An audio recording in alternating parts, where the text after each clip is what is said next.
নমস্কার বন্ধুরা, মৌ ঘরকন্যা চ্যানেলে সবাইকে স্বাগত জানাই। দেখো আজকে বানাবো খিচুড়ি বানানোর জন্য প্রথমে ঘি দিলাম। আমি ঘি দিয়েই পুরো খিচুড়িটা বানাবো। ঘি দিয়ে এর মধ্যে দিয়ে দিলাম শুকনো লঙ্কা, তেজপাতা, গোটা জিরে দিয়ে ভালো করে নেড়ে নিয়ে এর মধ্যে বিনস, গাজর, আদা বাটা, তারপরে টমেটো সব কটাকে দিয়ে ভালো করে নাড়াচাড়া করে নিলাম।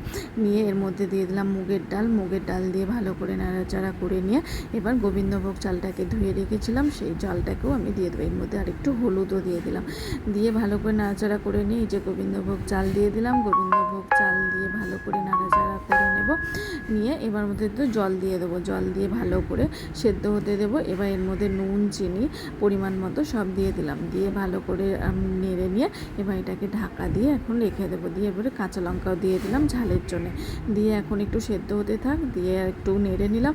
দিয়ে ওই দিকে ওই পাশেতে যে কড়া বসিয়ে তেল গরম করে এবার পাঁপড়টাকেও ভেজে নেব। এই খিচুড়ির মধ্যে বেশি কিছু দরকার লাগে না, পাঁপড় ভাজা আর হলো আলু ভাজা, এই দুটোতেই হয়ে যাবে। এই যে পাঁপড়গুলোকে সব ভেজে নিচ্ছে। আর এই পাঁপড়গুলো এত সুন্দর খেতে, মানে খাওয়ার সাথে সাথে ভাজতে নাহলে পারে কীরকম মানে একদম নিতিয়ে যায়, সেই জন্যে পাঁপড়গুলোকে সব ভেজে নিচ্ছে। আর যদি আমার ভিডিওটা ভালো লেগে থাকে অতি অবশ্যই সাবস্ক্রাইব করবেন, লাইক, শেয়ার, কমেন্ট করবেন, যাতে আমি আবার নতুন নতুন ভিডিও আপনাদের কাছে দিতে পারি। এই যে দেখুন আলুটা ভাজা হয়ে গেল। আলুটা দেওয়ার পর আলুটা ভাজা হয়ে গেল। এই যে হয়ে গেছে খিচুড়িটাও এইদিকে কমপ্লিট হয়ে গেছে। এর মধ্যে একটু ঘি দিয়ে দেবো আর একটু ভাজা মশলা দিয়ে দেবো।